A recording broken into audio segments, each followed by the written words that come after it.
নমস্কার, দেখছেন কলকাতা টিভির সঙ্গে রয়েছে শুভাঙ্গী। শুরু করছি সংবাদ সারাদিন।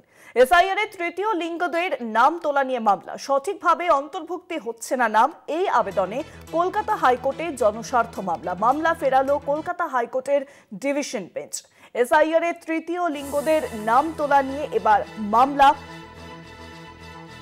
রাজ্যে চলছে এসআইআর প্রক্রিয়া। ইতিমধ্যেই কিন্তু এনুমারেশন ফর্ম ফিল আপের যে কাজ, তা সেই কাজের সময়সীমা পেরিয়ে গিয়েছে এবং এরপর বেরোবে খসড়া তালিকা। এসআইআর এর তৃতীয় লিঙ্গদের নাম তোলা নিয়ে মামলা, সঠিকভাবে অন্তর্ভুক্তি হচ্ছে না নাম, এই আবেদনে কলকাতা হাইকোর্টে জনস্বার্থ মামলা ফেরালো কলকাতা হাইকোর্টের ডিভিশন বেঞ্চ। সেই মামলা ইতিমধ্যেই কলকাতা হাইকোর্টের ডিভিশন বেঞ্চ ফিরিয়ে দিয়েছে।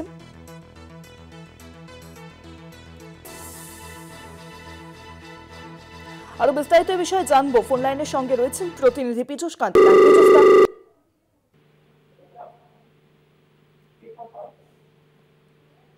শোনা যাচ্ছে পীযূষদা?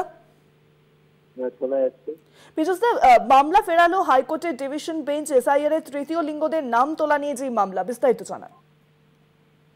দেখো, সুপ্রিম কোর্টে এসআইআর সংক্রান্ত বিভিন্ন রাজ্যের মামলা এখনো পর্যন্ত বিচারাধীন রয়েছে। সুপ্রিম কোর্টের প্রধান বিচারপতি সূর্যকান্ত এবং বিচারপতি জয়বঙ্গ বাগচির বেঞ্চে এসআইআর কে চ্যালেঞ্জ ছাড়াও কেরালা, তামিলনাড়ু, বিহার, পশ্চিমবঙ্গ সহ বিভিন্ন রাজ্যের এসআইআর সংক্রান্ত যে বিষয়গুলি রয়েছে তা নিয়ে কিন্তু মামলা শুনানি চলছে এবং তা বিচারাধীন রয়েছে।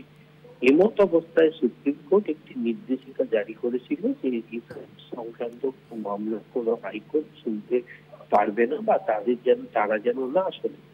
ইতিমধ্যে কলকাতা হাইকোর্টে তৃতীয় লিঙ্গদের এসআইআর এর নাম অন্তর্ভুক্তি সঠিকভাবে হচ্ছে না, এমনটাই আবেদন জানিয়ে একটি জনস্বার্থ মামলা দায়ের হয়।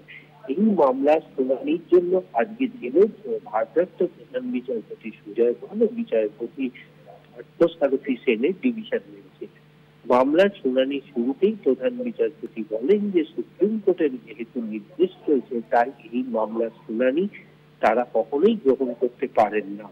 তাই তিনি মামলাটি ফিরিয়ে দেন। পাশাপাশি আবেদনকারীকে প্রস্তাব দিয়েছে যে তাদের যদি এ বিষয়ে কোনো অভিযোগ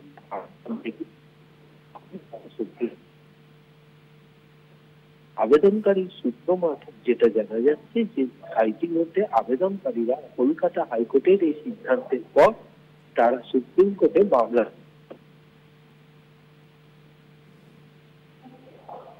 পীযূষদা, আপনি আমাদের সঙ্গে থাকুন।